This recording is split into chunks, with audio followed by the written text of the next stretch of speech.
बिस्मिल्लाहिर्रहमानिर्रहीम। हजरत मूसा अलैहिस्सलाम की शुरुआती ज़िंदगी और बनी इज़राइल मिस्र में। हजरत यूसुफ अलैहिस्सलाम के किस्से में बनी इज़राइल का जिक्र सिर्फ इसी कदर किया गया था कि हजरत याकूब और उनका खानदान हजरत यूसुफ अलैहिस्सलाम से मिलने मिस्र में आए, मगर उसके सदियों बाद फिर एक बार कुरान करीम बनी इज़राइल के वाक़ये तफसील के साथ सुनाता है, जिनसे मालूम होता है कि बनी इज़राइल हजरत यूसुफ अलैहिस्सलाम के ज़माने में मिस्र ही में बस गए थे। तौरात से और तफसील मालूम होती है और यह भी कि हजरत यूसुफ अलैहिस्सलाम ने फ़िरौन से अपने बाप और ख़ानदान के लिए अर्जे जाशान तलब की, जो फ़िरौन ने खुशी खुशी उनके सुपुर्द कर दी। बहरहाल इन तफसीलों से यह बात साफ हो जाती है कि बनी इज़राइल हजरत यूसुफ अलैहिस्सलाम और हजरत मूसा अलैहिस्सलाम की दरमियानी सदियों में मिस्र में आबाद रहे और उनकी तादाद लगभग 6 लाख हो गई थी। नेशनल ज्योग्राफिक जनवरी 1078 के मुताबिक ये 600 ख़ानदान यानी 15,000 लोगों से कुछ कम ही हो सकते हैं। फ़िरौन। शुरू ही में ये साफ कर देना ज़रूरी है कि फ़िरौन मिस्र के बादशाहों का लक़ब है, किसी खास हुक्मरान या बादशाह का नाम नहीं है। तारीखी एतबार से 3000 साल कबल मसीह से शुरू होकर सिकंदर आजम के ज़माने तक फ़िरौनों के 31 ख़ानदान मिस्र पर हुक्मरान रहे हैं। अल्लाह आलम हजरत मूसा अलैहिस्सलाम के ज़माने में मिस्र का हुक्मरान फ़िरौन कौन था और उसका क्या नाम था, यकीन के साथ नहीं कहा जा सकता, इसलिए यहाँ फ़िरौन को उस वक्त के मिस्र का हुक्मरान शासक समझा जाए।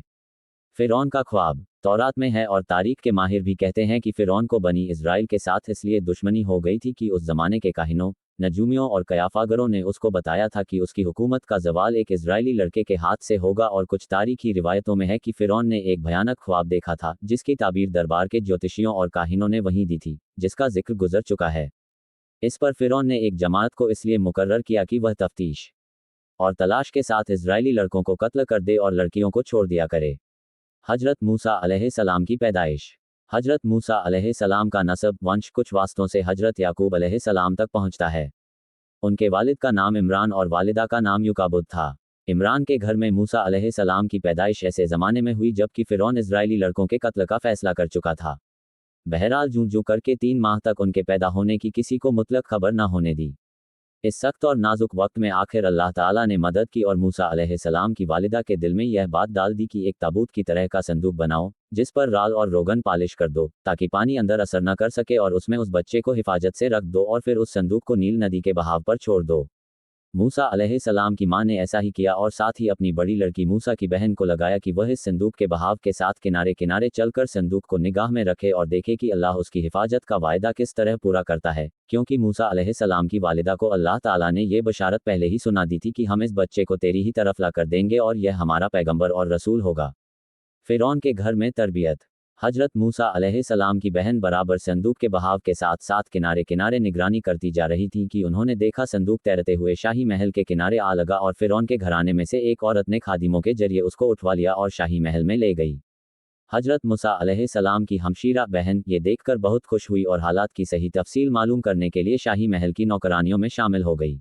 यहाँ ये बात हो रही थी, उधर हजरत मूसा अलैहिस्सलाम की वालिदा लतीफ़िन रोवी के इंतजार में आंखें फैलाए हुए थी कि लड़की हजरत मूसा की बहन ने आकर पूरी दास्तान कह सुनाए और कहा कि अब तुम चलकर अपने बच्चे को सीने से लगाओ और आंखें ठंडी करो और उसका शुक्र अदा करो कि उसने अपना वायदा पूरा कर दिया। इस तरह अल्लाह ताला ने हजरत मूसा की परवरिश का पूरा इंतजाम कर दिया। मूसा अलैहिस्सलाम का मिस्र से निकलना। हजरत मूसा अलैहिस्सलाम एक अरसे तक शाही तबीयत में बसर करते करत जवानी के दौर में दाखिल हुए तो निहायत मजबूत, कड़ल और बहादुर जवान निकले। चेहरे से रौब टपकता और बातों से एक खास वकार और अजमत को शान शाहिर होती थी। उनको ये भी मालूम हो गया था कि वह इज़राइली हैं और मिस्री खानदानों से इनकी कोई रिश्तेदारी नहीं है।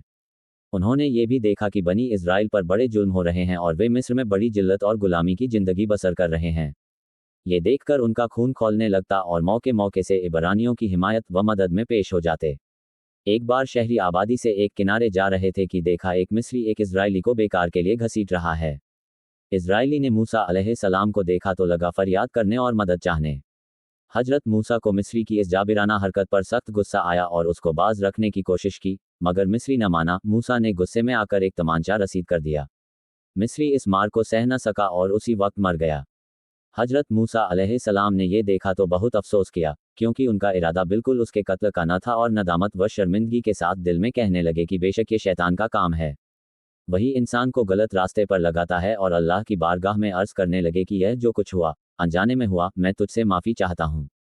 अल्लाह ने भी उनकी गलती को माफ़ कर दिया और मगफिरत की बशारत से नवाजा। इधर शहर में मिस्री के कत्ल की खबर फैल गई, मगर कातिल का कुछ पता न चला। आखिर फ़िरौन के पास मदद तलब की कि यह काम किसी इजरायली का है, इसलिए आप मदद फरमाएं। फ़िरौन ने कहा कि इस तरह सारी कौम से बदला नहीं लिया जा सकता, तुम कातिल का पता लगाओ, मैं उसको ज़रूर पूरी सज़ा दूंगा। बुरा इत्तेफाक कहिए या अच्छा इत्तेफाक की दूसरे दिन भी हजरत मूसा अलैहिस्सलाम शहर के किनारे पर सैर फरमा रहे थे कि देखा वहीं इजरायली एक किप्ती से झगड़ रहा है और किप्ती गालिब है। मूसा अलैहिस्सलाम को देखकर कल की तरह उसने आज भी फरियाद की और मदद चाही। इस वाक़ये को देखकर हजरत मूसा अलैहिस्सलाम ने दोहरी नागवारी महसूस की, एक तरफ किप्ती का जुल्म था और दूसरी तरफ इजरायली का शोर और पिछले वाक़ये की याद थी। इसी झुंझलाहट में एक तरफ मिस्री को बाज रखने के लिए हाथ बढ़ाया और साथ ही इजरायली ही को झिड़कते हुए फरमाया, इनका समावियुन अमीन शून्य तू ही बेशक खुला हुआ गुमराह है, यानी ख्वामखाही झगड़ा मोल लेकर दाद व फरियाद करता रहता है। इजरायली ने हजरत मूसा अलैहिस्सलाम को हाथ बढ़ाते और फिर अपने मुताबिक नागवार और कड़वे अल्फाज कहते सुना तो यह समझा कि यह मुझको मारने के लिए हाथ बढ़ा रहे हैं और मुझको पकड़ में लेना चाहते हैं, इसलिए शराब भरे अंदाज में कहने लगा, जिस तरह कल तूने एक जान किप्ती को हलाक किया उसी तरह आप मुझको कत्ल कर देना चाहता है। मिस्री ने जब ये सुना तो उस वक्त फ़िरौनियों से जाकर सारी दास्तां कह सुनाई। उन्होंने फ़िरौन को इत्तिला दी कि मिस्री का कातिल मूसा है। फ़िरौन ने ये सुना तो जल्लाद को हुक्म दिया कि मूसा को गिरफ्तार कर हाजिर करे। मिस्रियों के इस मजमे में एक मुअज्जज शहरी वह भी था जो दिल व जान से हजरत मूसा से मोहब्बत रखता और इजरायली मजहब को जानता था। ये फ़िरौन ही के ख़ानदान का आदमी था और दरबार में हाजिर था। उसने फ़िरौन का ये हुक्म सुना तो फ़िरौनी जल्लाद से पहले ही दरबार से निकलकर दौड़ता हुआ हजरत मूसा की खिदमत में हाजिर हुआ और उनसे सारा किस्सा बयान किया और उनको मशवरा दिया कि इस वक्त मसलहत यही है कि खुद को मिस्रियों से नजात दिलाए और किसी ऐसे मकाम पर हिजरत कर जाए जहां उनकी पकड़ न हो सके। हजरत मूसा अलैहिस्सलाम ने उसके मशवरे को कबूल फरमाया और अर्जे मदयन की तरफ खामोशी के साथ रवाना हो गए। इंशाअल्लाह अगले पार्ट में हम देखेंगे हजरत मूसा अलैहिस्सलाम की शुएब अलैहिस्सलाम से मुलाकात और उनकी बेटी से आपका निकाह।